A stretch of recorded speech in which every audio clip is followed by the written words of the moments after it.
Salve, poderoso terceirão! Tudo bem com vocês? Então tá bom. Meus queridos, vamos dar continuidade a esse fantástico assunto da biotecnologia, da engenharia genética, da tecnologia do DNA recombinante, tudo que há de mais moderno no assunto. Na última aula, falamos sobre transgênicos, falamos sobre células-tronco, sobre clonagem, assuntos poderosíssimos. Volto a dizer, precisa saber, tá, meus queridos? Isso é um conhecimento geral, tá? Independente para quem for seguir aí carreira biológica ou não, é um assunto que tem que saber, beleza? E hoje a gente vai dar continuidade a isso, já indo para a reta final do assunto. Meus queridos, desde o comecinho, nós estamos falando sobre o uso de micro-organismos. Perceberam? Uso de bactérias, uso de enzimas de bactérias, o uso do próprio plasmídio, que é um DNA circular encontrado lá nas bactérias que elas utilizam na sua reprodução sexuada, lá fazendo a conjugação para gerar variabilidade genética. Falamos sobre tudo isso. Mas a questão é, por que as bactérias, por que esses micro-organismos são tão importantes, são ferramentas fundamentais para a biotecnologia, para a tecnologia do DNA recombinante? Meus queridos, e é bem simples de entender. Quando nós pegamos células animais, quando nós pegamos células vegetais, usualmente essas células não podem ser cultivadas em laboratório para produzirem compostos específicos.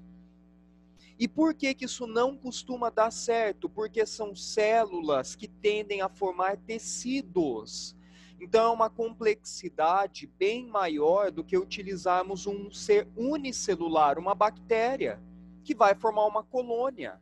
Da forma lá, uma colônia de bactéria, mas não tem aquela dependência, como é o caso dos tecidos animais e dos tecidos vegetais. Perceberam? Então, até seria possível, com muito mais esforço, com muito mais custo, colocarmos aí células animais e vegetais para trabalharem e produzir esses compostos, essas substâncias de interesse.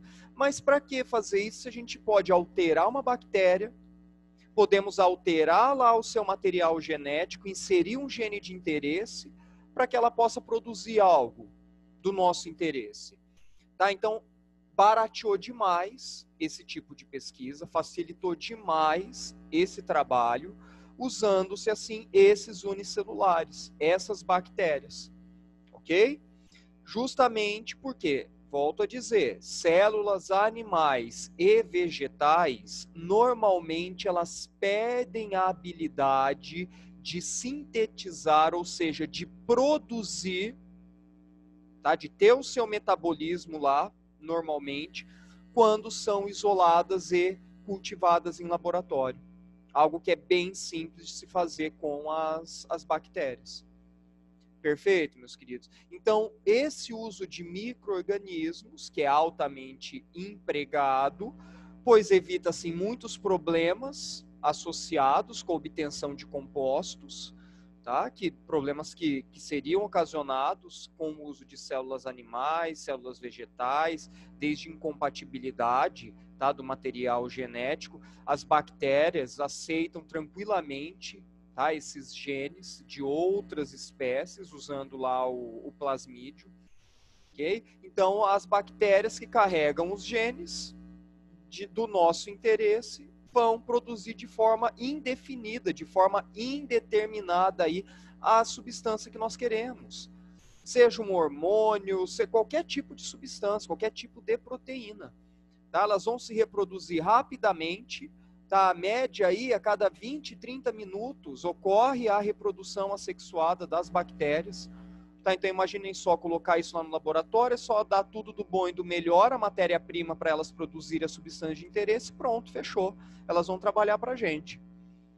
Tranquilo, meus queridos? Então, a resposta para o uso, a importância de bactérias para a biotecnologia é essa.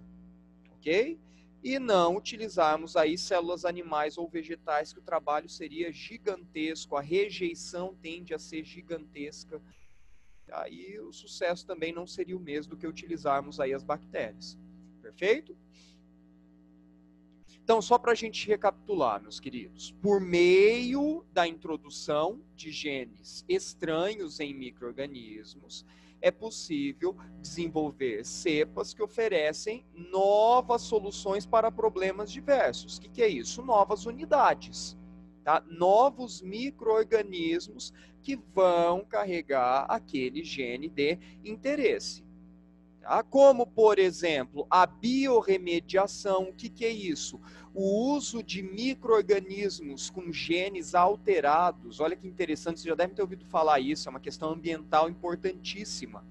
Quando ocorrem esses derramamentos de petróleo, né, que vai poluir, vai provocar um estrago, um impacto ambiental gigantesco aí nos mares, como já aconteceu, infelizmente, várias vezes.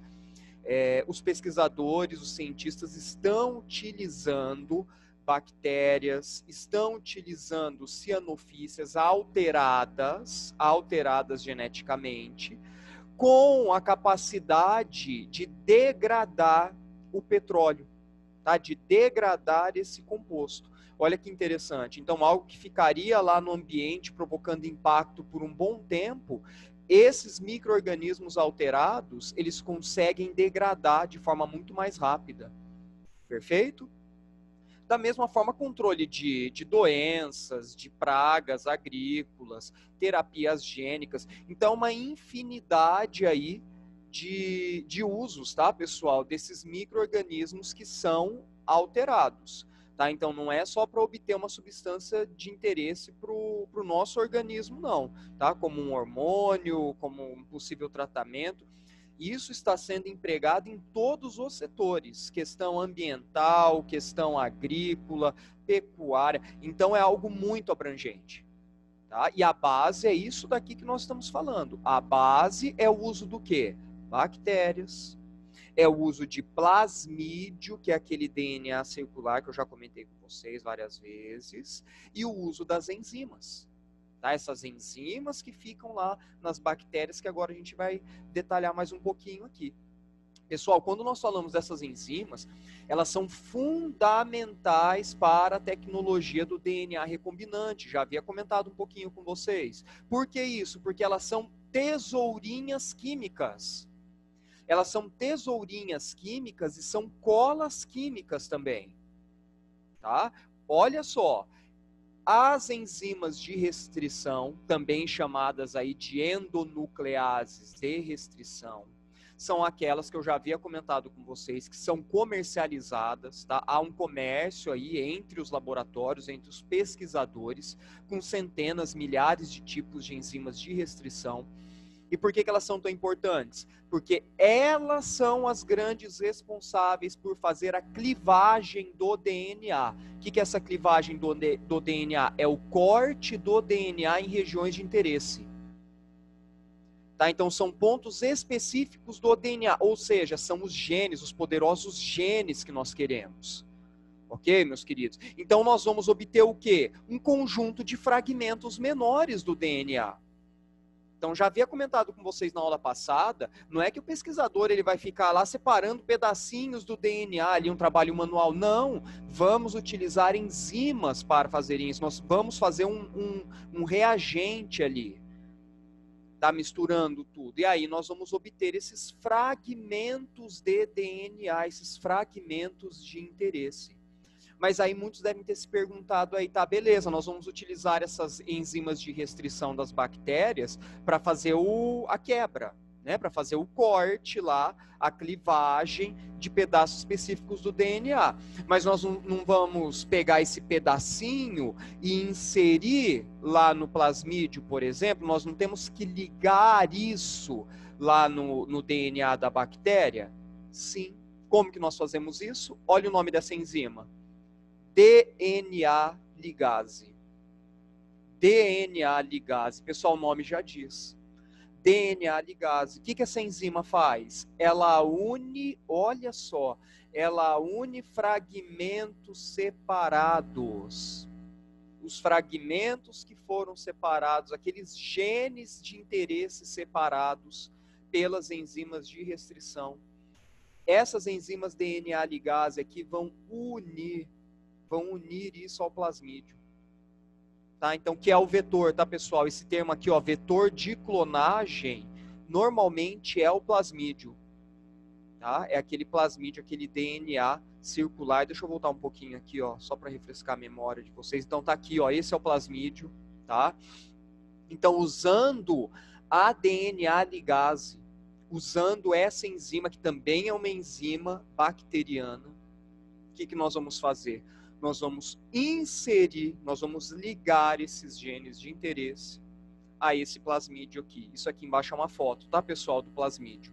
Ele tem esse aspecto de tripinha mesmo, tá? Então, ele é um DNA circular, não é muito grande, tá? Comparado com o DNA cromossômico. E é isso daqui que as bactérias trocam na sua reprodução sexuada, lá na sua conjugação. Perfeito? E aí, usando a ligase do DNA, tá aqui, ó, o DNA ligase, aí nós vamos fazer o quê? Nós vamos utilizar, então, esse gene, esse fragmento de DNA, unindo aqui a esse plasmídio, usando a enzima. Ok?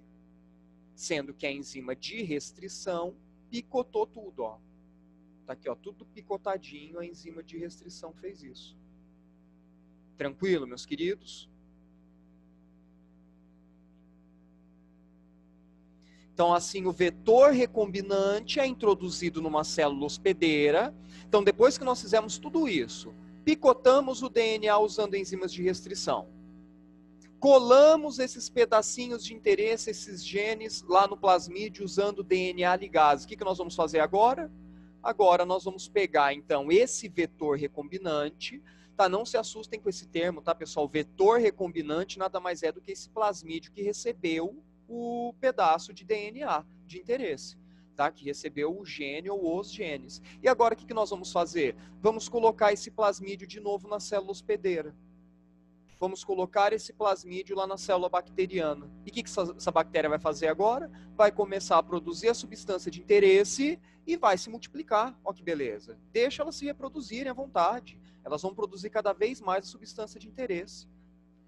Perfeito, meus queridos? Olha só, essa informação é novíssima, tá? Nós não trabalhamos isso lá na primeira série, quando abordamos o assunto que vamos revisar mais para frente, que é a síntese de proteína. Deixa eu dar um golinho aqui, ó. Tererê. Dá aquela hidratada. Meus queridos, o que acontece? Vocês devem se lembrar, mais ou menos, que no processo de síntese de proteína, produção de proteína, nós temos 3 RNAs trabalhando. Estão lembrados? Tem o RNA mensageiro, o RNA transportador, o RNA ribossômico. E lá na primeira série, eu havia comentado com vocês que tem um tipo de RNA que copia parte do código genético. Ele faz a transcrição, né? Ele transcreve parte do código genético. Quem faz isso? O RNA mensageiro. Tá? Não se preocupe que a gente vai revisar esse assunto mais para frente, tá, meus queridos? Ele está diretamente relacionado com esse assunto de biotecnologia. Mas aí o que acontece? Nós já sabemos, já abordamos bastante isso, que encontramos genes em pontos específicos do DNA. Se a gente for pegar a maior extensão do DNA, tem a função estrutural. Tem a função estrutural. Falando nisso, peraí, eu vou pegar o DNA. Tá fácil aqui, ó. Estão lembrados do DNA? De palitinho? Eu vou pegar, só um pouquinho. O Hulk vai ficar aqui dando uma atenção para vocês. Ó.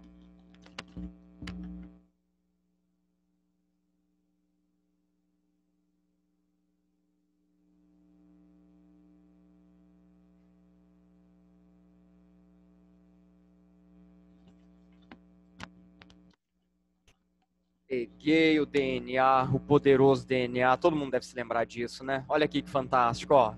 Fantástico, tá aqui. Esse tempo atrás eu estava usando nas aulas das primeiras séries, por isso estava no jeito aqui. Meus queridos, então olha lá, o nosso belíssimo DNA, demais, olha lá, dar um efeito, olha lá o efeito aqui, o helicoidal, nossa dupla hélice, a molécula da vida. Meus queridos, então o que acontece? Quando nós pegamos toda a molécula de DNA, parte dessa molécula de DNA, dessa escadinha aqui, contém informação genética, ou seja, contém os genes, mas uma boa parte é a função ali de tijolinho, é a função de escadinha, tá? Tem uma função estrutural para o DNA. E o que acontece? Quando o RNA mensageiro transcreve, faz a cópia, ele copia, inclusive, essas partes que não contêm informação genética. O RNA mensageiro, ele vai lá e copia só a informação estrutural, não somente a informação genética. O que é feito, então? Esse RNA, a primeira molécula que surge da transcrição, ela pode ser chamada de pré-RNA. Por quê? Porque tem esses pedaços ativos e esses pedaços inativos do DNA. E o nome desses pedaços está aqui, ó, meus queridos. Exons. Exons são as partes ativas do DNA. Introns são as regiões inativas do DNA que tem somente a função estrutural. O que é feito, então? É um mecanismo chamado de splicing. O que é isso? É um corte seguido de emenda. Tá? Esse splicing significa isso. É um corte, é uma retirada, seguido de uma emenda. Como assim?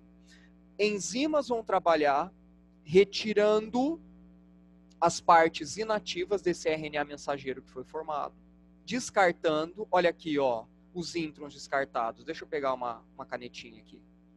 Vamos rabiscar aqui, ó, ficar mais fácil de entender. Aqui, fazer da mesma cor dos introns, ó. Então, perceberam? Aqui nessa representação, ó, aqui é intron, aqui é intron, aqui é intron. Tudo isso está nessa cor fashion, pink, ó, tudo intron, ó. Aqui, aqui, aqui. Tudo isso daqui que é intron, ou seja, que não tem a função genética, vai ser descartado. E o que vai acontecer depois disso? Essa outra porção, deixa eu pegar um azulzinho aqui, essa outra porção que são as regiões ativas, elas vão se unir para formar daí um RNA funcional. Tá aqui bonitão esse RNA funcional, ó. E agora? Agora esse cara carrega a receita para a produção de proteína. Perfeito, meus queridos? Professor, mas isso é importante dentro desse assunto? É importante, meus queridos, apesar da gente não detalhar a síntese de proteína aqui dentro dessas aplicações do conhecimento genético, é importante lembrar que tudo que é produzido por essas células bacterianas que nós estamos falando é produzido através desse mecanismo de síntese proteica. Tá? Então, o que vai acontecer? A partir daquele gene de interesse que nós inserimos no plasmídio da bactéria, vai ocorrer uma síntese de proteína, ou seja, vai ter um RNA mensageiro sendo produzido a partir daquilo, onde as partes que não serão úteis são descartadas, ou seja, são os introns, para daí formar um RNA mensageiro funcional, e aí a partir desse mensageiro funcional produzir a proteína. Por exemplo, a insulina, que eu havia comentado com vocês, que foi o primeiro hormônio a ser sintetizado em laboratório. Ok, meus queridos? Mas por hora, eu quero que vocês se lembrem que temos pedaços ativos e inativos do DNA. Os pedaços ativos são os exons, os pedaços inativos são os introns. O que vai acontecer lá na formação do RNA? O RNA mensageiro copia tudo, todo trecho, todo pedaço. Tá? Mas aí o que ele vai fazer? Ele vai descartar os pedacinhos que não são funcionais. Descarta, são os introns. Para daí fazer um RNA mensageiro funcional somente com exons, que são as partes ativas de DNA. Perfeito, meus queridos? Deixa eu apagar o rabisco aqui.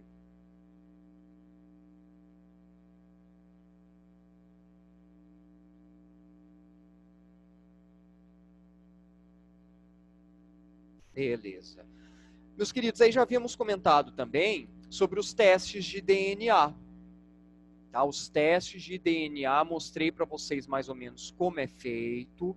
E só para a gente aprofundar um pouquinho nesse assunto, por que esses testes de DNA, esses testes de paternidade, eles são tão eficientes, eles mostram com tanta precisão?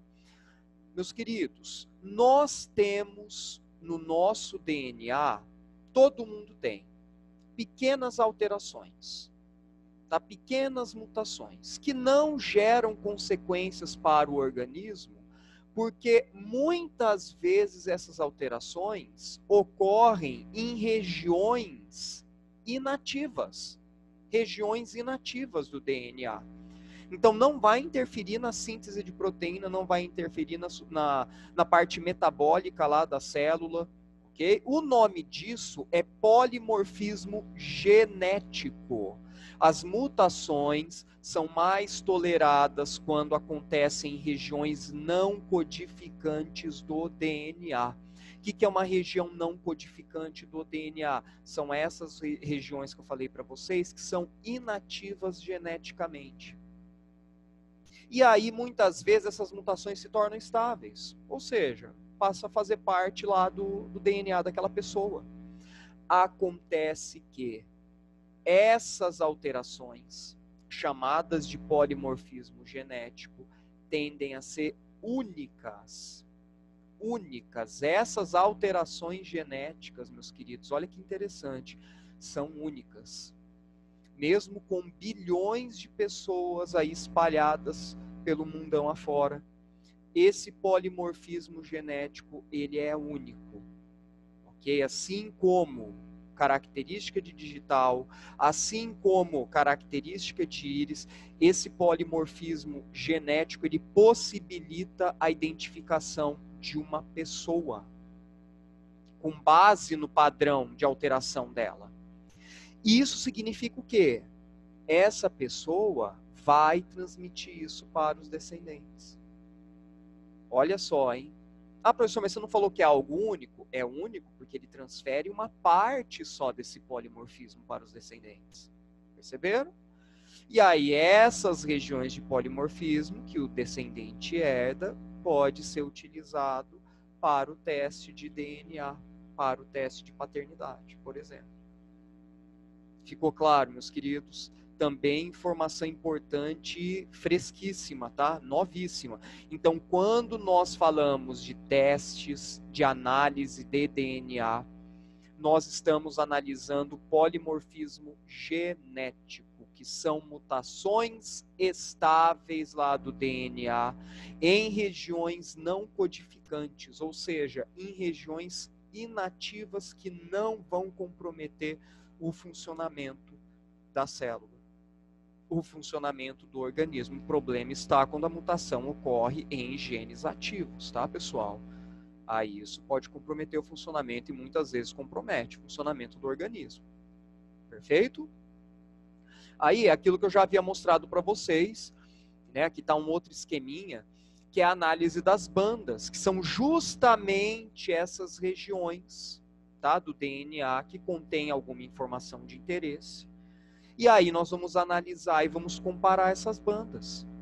Tá? Então aqui nós temos a característica genética da mãe, aqui nós temos a característica genética da criança, aqui do homem A, aqui do homem B. Aí nós vamos comparar. Meus queridos, percebam, no homem A, analisando o polimorfismo dele, deixa eu pegar o rabisco aqui. Pegar o rabisco, pegar um vermelhinho aqui. Olha só o polimorfismo desse A. Não coincide aqui, não coincide aqui, não coincide aqui, não coincide aqui, e aqui também não. Ou seja, nada, não bateu nada a semelhança, a compatibilidade genética com eles. Agora, pegando o B, olha só, aí a história é outra, hein? Achamos aqui o pai da criança. Olha só, aqui, Beleza. Aqui, beleza. Olha o polimorfismo genético coincidindo aí. Tá? Aqui o último. Beleza. Meus queridos, então, é aquilo que eu falei para vocês. O descendente, ele vai carregar uma porção desse polimorfismo da mãe e uma porção do polimorfismo do pai. Não tem erro. Ok? Então, descarta-se a paternidade do homem A e o homem B é o pai da criança. Ok, meus queridos? Então, informação aí importante também sobre esses testes de DNA. Deixa eu limpar o rabisqueiro aqui. Para a gente seguir. E olha só, falando em mutação. Meus queridos, claro que muitas vezes nós relacionamos mutações com fatores negativos. Com problemas de saúde, né, com malformações, com tumores e assim vai. Mas nós temos que lembrar que a mutação, em geral, é um importante fator de variabilidade genética. Ok? Tanto que acabamos de falar que esse polimorfismo genético, esse polimorfismo lá no DNA, é uma pequena mutação que acontece em todo mundo, só que acontece em regiões não codificantes, em regiões inativas do DNA. Ok?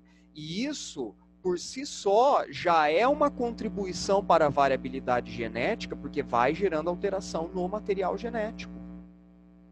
Ok? Então, toda essa diversidade que nós encontramos entre os seres vivos, já comentamos, reprodução sexuada, o poderosíssimo crossing over e as mutações. Perfeito, meus queridos? Então, mutação gênica, cuidado para não confundir com mutação cromossômica, que nós vamos revisar mais para frente também, tá, pessoal? Mutação cromossômica é alteração no número, pode ser para mais, pode ser para menos, ou então faltando pedaços ou sobrando pedaços dos cromossomos, tá? Então essas são as mutações cromossômicas. As mutações gênicas, elas acontecem, são alterações, aqui ó, o nome já diz, em genes do DNA. É alguma mudança em pontos específicos na sequência de nucleotídeos. Tá? Os nucleotídeos, então, que são os tijolinhos do DNA, que são os tijolinhos dos ácidos nucleicos. Então, a alteração nesses nucleotídeos aqui é o que ocasiona a mutação gênica. Perfeito, meus queridos? E o que pode causar mutações? Esse assunto cai demais. Olha, cai demais, demais, demais. Vou encaminhar para vocês mais para frente exercícios, meus queridos. Olha, praticamente todo ano marca presença no PAS. Tá? No Vestiba também cai muito, mas é impressionante que eles colocam de mutação no PAS. Isso envolve conhecimento de biologia, isso envolve conhecimento de química. Então, é um conteúdo importantíssimo. Tá? A gente não vai detalhar isso aqui. Tá? Teremos aí aulas específicas de mutação, tá, pessoal? Mas, basicamente, o que causa a mutação? São 3 fatores. Agentes físicos, agentes químicos e agentes biológicos. Isso vocês já devem saber. Agentes físicos, as radiações, tá, pessoal? Então, existem diferentes tipos de radiação, né? Existem as radiações que têm um alto poder mutagênico. Por quê? Porque tem uma grande capacidade de penetração nos tecidos, ok? Alterando, assim, o material genético. Quando nós falamos, por exemplo, dos raios UV, né, os raios ultravioleta, o que acontece? Essa radiação não tem uma grande capacidade de penetração quando nós comparamos lá com um ionizante, por exemplo. Ela vai ficar em regiões superficiais, o nosso tecido epitelial. Tá? Vai ficar no nosso tecido epitelial. Por isso que malefícios aí da exposição excessiva ao sol, fica na pele. Tá? Fica na pele, temos que tomar cuidado, usar o protetor solar, evitar o sol em determinados horários, tá? Então, não tem uma grande capacidade de penetração, mas muitas radiações conseguem penetrar, né? Tanto que quando vamos fazer lá um exame de raio-x, uma ressonância magnética, pessoal, tudo isso daí utiliza radiação. Você já deve ter percebido, para quem já fez esse exame. O técnico que está lá acompanhando, ele se esconde. Tem uma salinha lá, ele se esconde ali. Por quê? Porque aquela salinha é protegida. Normalmente tem lá, é chumbo. Por quê? Porque o cara fica exposto àquilo o dia inteiro, todo dia. Então, se ele tivesse exposição diária, constante a esse tipo de radiação, os malefícios seriam gigantescos para ele.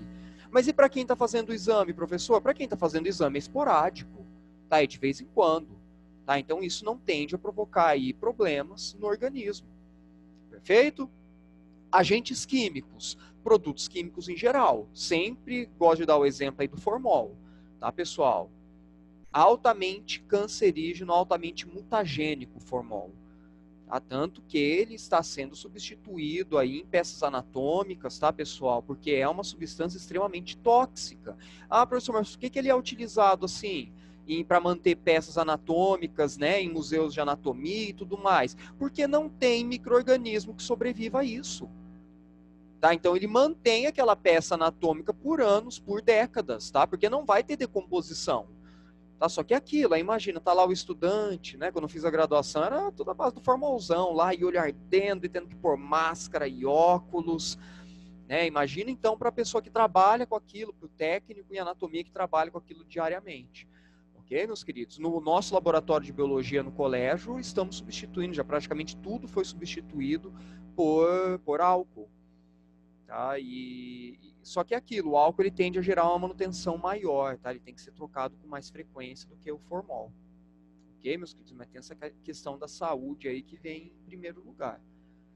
E por último, o último agente, não menos importante, estamos falando dos biológicos, os vírus. Pessoal, vírus é impressionante. Esses caras aqui têm uma capacidade de mutação gênica que é absurda. E como que eles fazem isso? Eles usam o material genético da célula.